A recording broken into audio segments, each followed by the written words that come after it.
Audio Jungle.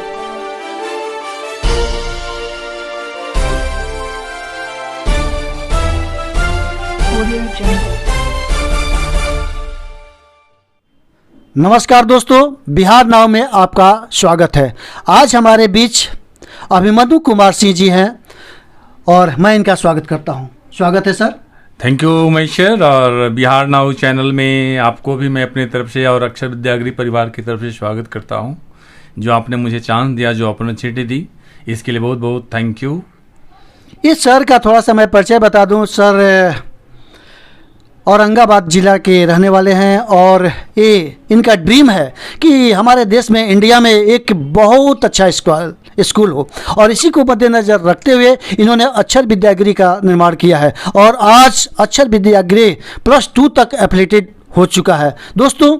और इनके school के कैंपस में जाने के बाद लगेगा कि क्या कंसेप्ट इनका है, क्या डिसिप्लिन है, बहुत अच्छा। और ये नालंदा विश्वविद्यालय और तक्षशिला विश्वविद्यालय के सपनों को पूरा करना चाहते हैं। इनका ड्रीम है कि जिस तरह से हमारा नालंदा और तक्षशिला विश्वविद्यालय था, उसी तरह से ये है। तो कितना सफ़र किए सर के बारे में आप लोग खुद देखें कि एक बहुत कम उम्र के अभी हैं और इतना ऊंचे मुकाम पर पहुंचे हैं। बहुत संघर्ष की इनकी कथा है, कहानी है। तो सर के जुबानी खुद सुनिए। जी हाँ सर, कुछ अपने संघर्ष की कथा शुरुआती जीवन से स्टार्ट कीजिए। आप औरंगाबाद से पटना में आए थे और वहाँ से कुछ अपने जीवन के कुछ दर्शकों को बताइए जिससे कि हम लोग मोटिवेट हो सके। Thank you Maheshwar. मेरा नाम अभिमन्यु कुमार सिंह हुआ। मेरा स्कूलिंग जो जहाँ पर स्कूल है वहीं हुआ था। मेरे फादर बड़े ही गरीब और 4th ग्रेड कर्मचारी थी जी।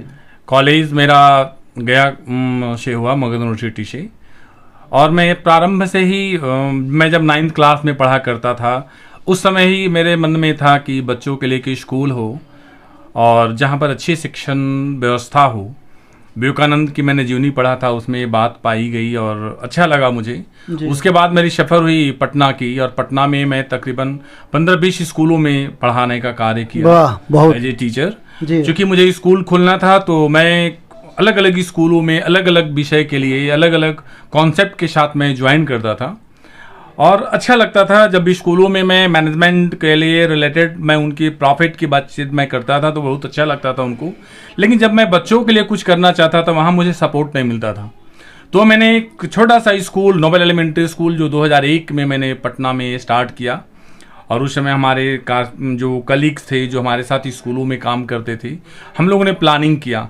ये बचपन और किडजी वगैरह स्कूल का कॉन्सेप्ट बहुत बाद में आया। मैं उस समय बिफोर 1995 के आसपास में, मैं जब इंटर में पढ़ा करता था, उस समय मैं एक जूनियर सेक्शन बच्चों के लिए कॉन्सेप्ट तैयार किया था स्कूल के लिए। ऐसे मेरा नाम पता नहीं क्यों मेरे मदर फादर अभिमन्यु रखे थे। आप लोग भी जानते होंगे इतिहास में कि अभिमन्यु जो था पेट से बहुत कुछ सीख करके आया था। मैं वो अभिमन्यु तो नहीं था, लेकिन ईश्वर मेरे से क्या करवाना चाहते थे पता नहीं। 6 मंथली क्लासेस, सेमेस्टर वाइज पढ़ाई जो है बच्चों की, जो 2.5-3 साल के बच्चे, just like type of positive form, वो ऑल ओवर इंडिया में ऐसा नहीं था। जो मैंने 6 मंथली क्लासेस करके और मैंने ऑर्गेनाइज किया। पटना में हम लोग 5, 6, 7 ब्रांच स्टार्ट की और काफ़ी अच्छा उपलब्ध मिला। लेकिन मेरे यहाँ के बच्चे बहुत अच्छा पढ़ाई करने के बाद जब दूसरे स्कूलों में जाते थे, उनके पेरेंट्स फिर और बच्चे भी कहते थे कि सर वो टेस्ट नहीं मिल पा रहा है जो आप लोगों ने मुझे जूनियर क्लासेस में मैंने दिया।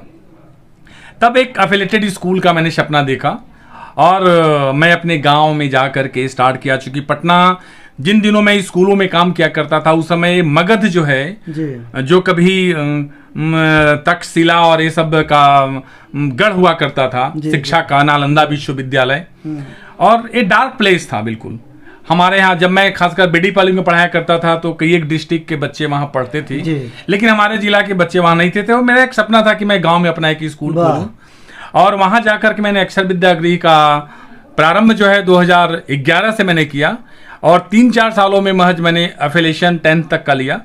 अभी +2 का एफिलिएशन होने वाला है। बहुत और मैंने जो वर्क किया वहाँ पर, वो बच्चे जो गांव में रहने वाले थे, जो किसी तरह से पढ़ाई करते, हमें खुशी इस बात की होती है कि गांव के बच्चे भी इंग्लिश में आंसर दे रहे हैं, वो इंग्लिश की लैंग्वेज पढ़ रहे हैं, पहले कभी गांव में एक लेटर आता था तो उसको पढ़ाने के लिए लोग पूरा गांव आस-पास से जाते थे। जी। लेकिन अब हमारे बच्चे, हर हर घर के बच्चे जो है सीबीएसई स्कूल में पढ़ने लगे।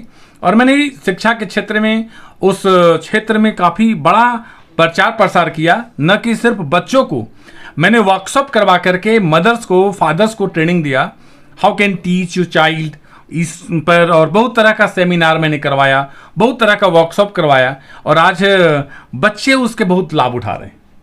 वाह, बहुत अच्छा सर, बहुत अच्छा। अभी सर का विचार यही था कि गांव भी बहुत अच्छा पढ़े, और इन्हीं कंसेप्ट इनको बहुत आगे।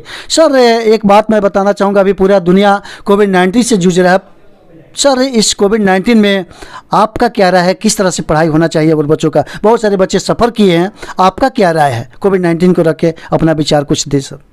देखिए सर, कोविड-19 में जो मैंने महसूस किया कि पेरेंट्स का जो सपोर्ट मिलना चाहिए, यदा कदा आप लोग भी देखे होंगे बहुत सारे एजुकेशनल इंस्टीट्यूट में जब पीटीएम पेरेंट्स मीटिंग होती थी तो पेरेंट्स से अक्सर क्वेश्चन करते थे कि मेरे पास टाइम नहीं मिला। जी। लेकिन मैं बता सकता हूं कि जो स्कूल दे सकता है वो पेरेंट्स, वो घर, वो कोचिंग इंस्टीट्यूट कभी नहीं दे सकता है। और मैंने अपने बच्चों से पर्सनली 1 by 1 करके मैंने इंटरव्यू लिया, और बच्चों ने बताया कि जो स्कूल दिया वो नहीं मिल पाया।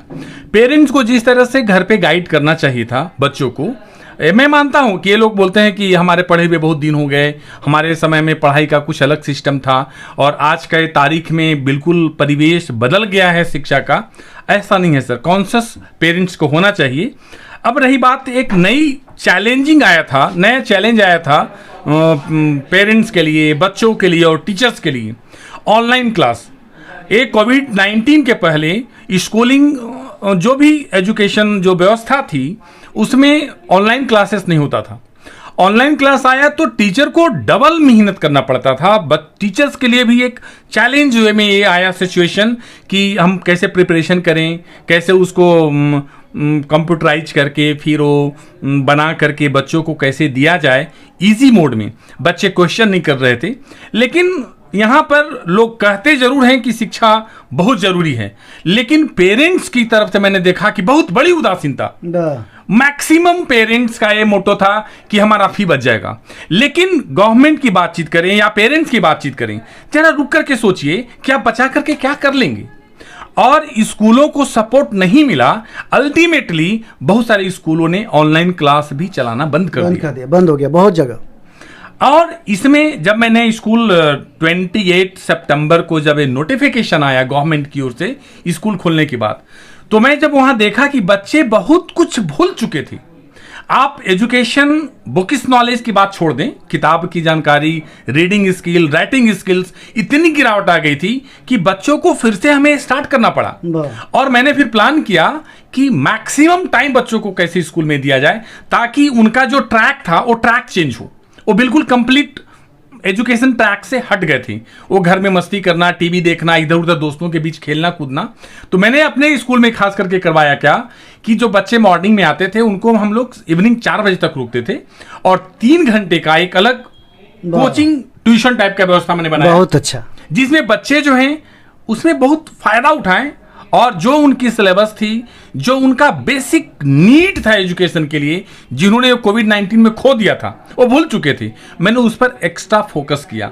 लेकिन मुझे एक टीचर के नाते मैं ये बताना चाहूँगा कि हर पेरेंट सपना जरूर देखता है, लेकिन 10%, 15%, 20% तक मैक्सिमम पेरेंट्स को यदि छोड़ दीजिए जो शहरी क्षेत्रों में हैं और जो खुद वेल एजुकेटेड हैं, बाकी जो 80% हैं वो कॉपी राइटर हैं, वो जो लोग कहते हैं। और इसमें मैं मीडिया का भी कर सकता हूं, गवर्नमेंट का भी मैं कर सकता हूं, और हमारे सबसे ज्यादा जिनके बच्चे हैं, जो पेरेंट्स हैं, जो अभिभावक हैं, उनको कोविड-19 के टाइम में अपने बच्चों की शिक्षा के लिए जो उनके पास टाइम था, समय पूरा था कि हम अपने बच्चों को कैसे कंट्रोल करें, कैसे मोटिवेट करें, कैसे इनको पढ़ाएं। एक बच्चे के भविष्य के लिए पेरेंट्स के पास गॉड ने एक बहुत बड़ा बेहतर अपॉर्चुनिटी दिया था, लेकिन मैक्सिमम पेरेंट्स उसको भंजा नहीं पाए। बहुत अच्छे से गाइड करते, आजकल संस्कार की बातचीत करते हैं, अनुशासन की बातचीत करते हैं, बहुत तरह की ऐसी बातें होती हैं। लेकिन जब एक प्लेटफॉर्म मिला पेरेंट्स को वर्क करने के लिए, तो सिर्फ वो कैलकुलेट करते रहे। ये इस बात से मुझे तकलीफ हुई कि जो स्कूल ने बच्चों को इतनी बड़ी बढ़िया शिक्षा की व्यवस्था दे करके, जहां पर बच्चे 5 साल 7 साल 10 साल से पढ़ते आ रहे थे, और कोविड-19 के टाइम में बच्चों को मेंटल सेटिस्फैक्शन के लिए, नॉट ओनली एजुकेशन, कि बच्चा भी इंगेज रहे। हर पेरेंट्स अपने वर्क में इंगेज थे, लेकिन बच्चा तो बिल्कुल फ्री था और वो टीवी देखा, अपने दोस्तों के बीच रखा, वो आउट ऑफ ट्रैक हुआ। इसकी जिम्मेदारी सिर्फ पेरेंट्स को मैं दे सकता हूं। और वही यदि पेरेंट्स स्कूल को सपोर्ट करते रहते, जो भी था उनका जिनमिन चीजें, तो स्कूल ऑनलाइन क्लास लिया रहता। आपको 60% तुम्हें सर मैं बता दूं, और ये बिहार नाउ चैनल के माध्यम से ये मैं बताना चाहूंगा कि कम से कम अब भी पेरेंट्स को जागना चाहिए कि उन्होंने जो 1 से 1.5 सालों में जो लॉस किया है अपने, न सिर्फ बच्चों का, अपने आने वाली पीढ़ियों के लिए उन्होंने जो खोया है, शायद इसकी भरपाई नहीं करेंगे। गवर्नमेंट की जीडीपी को मेंटेन किया जा सकता है, गवर्नमेंट की इकोनॉमी को बैलेंस किया जा सकता है, लेकिन हमारे जो बच्चे, जो देश के भविष्य कहे जाते हैं, वो कितना पीछे चले गए 1.5 सालों में, 2 सालों में, इसकी परवाही करना बहुत मुश्किल है। और जहां वो छोड़ करके गए थे, वहां उनको आने में, अभी जो गवर्नमेंट की पॉलिसी है, न जाने कभी स्कूल आपका स्टार्ट होगा। आज हमारा आप इंटरव्यू 28 जून को ले रहे हैं। अभी जो करंट मैसेज, जो न्यूज नोटिफिकेशन आया है, 6 जुलाई से स्टार्ट होने वाला है। हाँ, मुझे लगता है कि यहाँ पर भी थोड़ी सी प्लानिंग होनी चाहिए थी।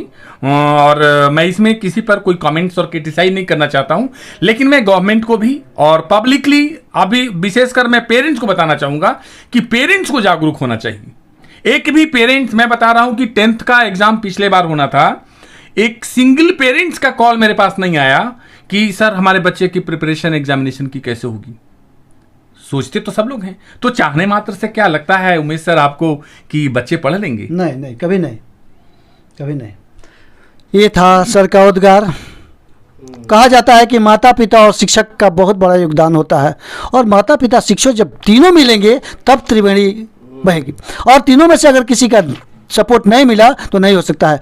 लास्ट क्वेश्चन सर कहना चाहूँगा, आप तो सब कुछ बता दिए, डिसिप्लिन के बारे में बता दिए कि माता पिता का रोल होता है, और टीचर पढ़ाना चाहते थे, उधर से सपोर्ट नहीं मिला पेरेंट्स का, जिसकी वजह से प्रॉब्लम हुआ। एक लास्ट क्वेश्चन सर, इस बिहार नाउ के माध्यम से आम दर्शकों को क्या संदेश देना चाहते हैं? मैं एक टीचर हूं, मैं तो निर्देश और कह लीजिए जो भी बातें मैं बताऊंगा वो पेरेंट्स को ही बताना चाहूँगा। और मुझे अपना विश्वास है कि शायद एक छोटी सी मैं बात बता रहा हूँ, माँ की कोख और विद्यालय की गोद यदि अच्छी हो जाए तो फिर कोई भी देश का, किसी भी राष्ट्र का उत्थान हो सकता है।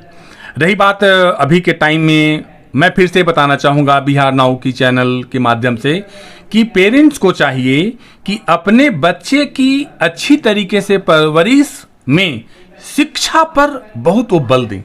और ये सिर्फ चाहने मात्र से कि शिक्षा अच्छी होनी चाहिए, ऐसे नहीं होगा। उनको एक सोचना चाहिए, और ये बहुत बड़ी परीक्षा की घड़ी है। जो आज तक विद्यालयों को नहीं समझ पाए, शायद इस कोविड-19 ने हर अभिभावकों को यह बताने में सक्षम रहा है हर स्टेप पर कि विद्यालय की तुलना कोई नहीं कर सकता है। जो स्कूल दे सकता है वो दूसरा कोई नहीं दे सकता है। और अनुशासन में अपने बच्चों को रखते हुए विद्यालय और विद्यालय के शिक्षकों पर वो विश्वास रखें, और फिर से जिस रूटीन से, जिस टाइम टेबल के साथ बच्चे स्कूल जा रहे थे, जब वह स्कूल ओपन होता है तो फिर उसी तरीके से और उससे बेहतर प्लानिंग के साथ अपने बच्चों को भेजें। शिक्षा ही एकमात्र माध्यम है उमेश सर, जो बच्चा न सिर्फ अपना बल्कि परिवार का, स्वयं का और राष्ट्र का विकास कर सकता है यदि शिक्षित है। आज भी देखे होंगे कोविड-19 के टाइम में कि जो लोगों ने सच में अपने शिक्षा कर, अच्छी शिक्षा के साथ साथ जिनका जो बिजनेस, व्यापार सब कुछ था, उनका जो मैनेजमेंट रहा, वो बहुत अच्छे तरीके से चले हैं। और ये बहुत जरूरी है कि शिक्षा पर फोकस करें और शिक्षकों को सम्मान दें। आज प्राइवेट स्कूल की बातचीत करें, यहाँ जो टीचर्स काम कर रहे हैं, इतने बड़ा गवर्नमेंट को, सोसाइटी को देने वाला कोई विंग था तो वह था शिक्षक समुदाय। लेकिन शिक्षक समुदाय के लिए न तो सिर्फ समाज, न गवर्नमेंट, ये लोग तो कुछ सोचे ही नहीं। और अल्टीमेटली मैं फिर से बता रहा हूं, आज भी जब स्कूल खुलेगा तो प्राइवेट ऑर्गेनाइजेशन ही राष्ट्र को कुछ दे सकता है। जी, बहुत अच्छा सर, बहुत अच्छा। कहा गया है कि पैसा को बड़ा मानकर अगर ज़िंदगी बर्बाद कर दी जाए तो बर्बाद ज़िंदगी पैसे का कदर नहीं करती है। इसलिए पेरेंट्स से मैं रिक्वेस्ट करना चाहूँगा कि अभी भी स्कूल खोलने वाला है और वैसी स्थिति में आप सतर्क हो जाए। बच्चा बहुत कुछ भूल चुका है, बच्चा डाइवर्ट हो चुका है और अधिक से अधिक अपना समय बच्चों पर दीजिए और उसको जुड़िए पढ़ाई से। और आपका एक बार फिर से मैं स्वागत करता हूं सर। आप बहुत बहुत थैंक यू आपको भी और आपके चैनल को भी। और इसी तरह से अगले शिक्षाविद के साथ हम लोग मिलेंगे और देखते रहिए बिहार नाउ। बहुत बहुत धन्यवाद। थैंक यू, शुक्रिया, आदाब, प्रणाम।